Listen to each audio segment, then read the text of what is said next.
After the hive has been painted, the bees can be added. For this demonstration we're going to use a shook swarm, and we're actually demonstrating it, although you can't see them because they're off to the right of the camera, is a gallery of our local beekeeping association.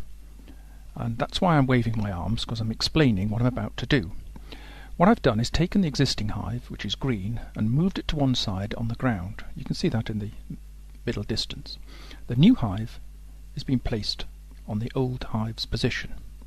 And this hive is going to be run as 2 brood chambers of medium frames. The bottom chamber has been filled with 10 plastic frames, wax coated, and the top hive body has about 6 frames in, with a gap in the centre, because the bees are going to be introduced using the technique known as a shook swarm. Here I'm removing the dummy board, shaking off some of the bees into the new hive, the first occupants, and then I'm simply going to go through the hive, removing it a frame at a time and shaking, and a little bit of brushing, to get the bees into the new hive.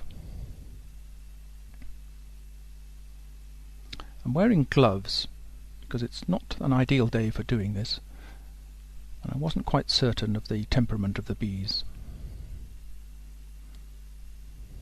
I'm just checking what there is there.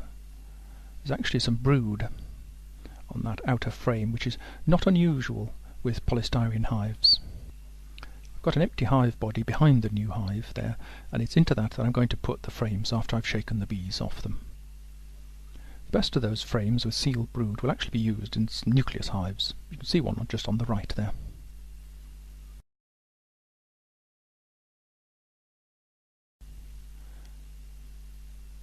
I'm checking for the queen because it's useful to know if the queen actually makes this transfer. If you're particularly worried about the queen, you could go through the old hive first and catch her and cage her, then reintroduce her after the shook swarm.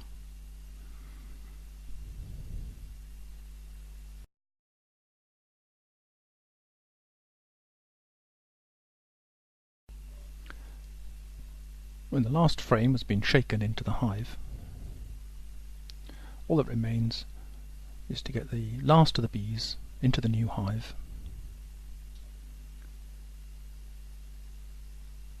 Many will still be clinging to the hive body, so give them a shake and a bang and they'll drop into the new hive.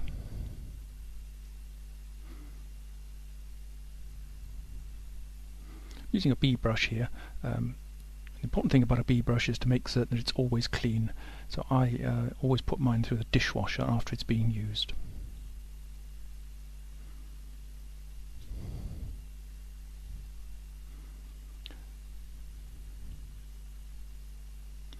The one thing I'm not going to do is shake the floor into the new hive, as there could be all sorts of rubbish and dead bees on the floor. So I'm just going to gently move some of the live bees across into it, but being very careful that none of the debris in the bottom of the hive falls into the new hive.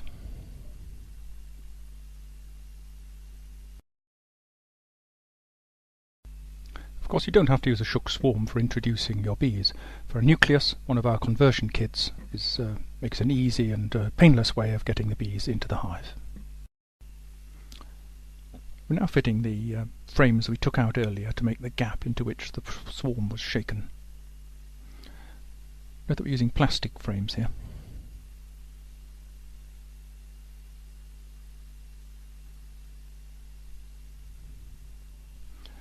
When the last frame has been fitted, you can just brush off some of the bees from the top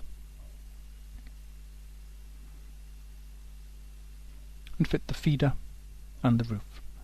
It is essential, when having done a shook swarm, to always feed the bees with sugar syrup, and we're using a 1-to-1 solution here. It's 1 kilogram of sugar to 1 litre of water.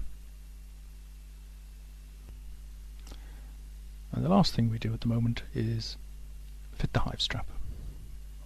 We won't actually fill the feeder until the evening, as filling the feeder during the day can cause robbing.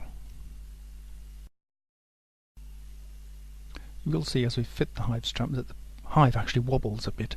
This stand was actually designed to take the hives facing at 90 degrees to the way they are now. However, the bees overwintered facing in this direction, so we've assembled this new hive facing in the same way, but over the course of the next few days we'll slowly rotate it so that its entrance faces to the right.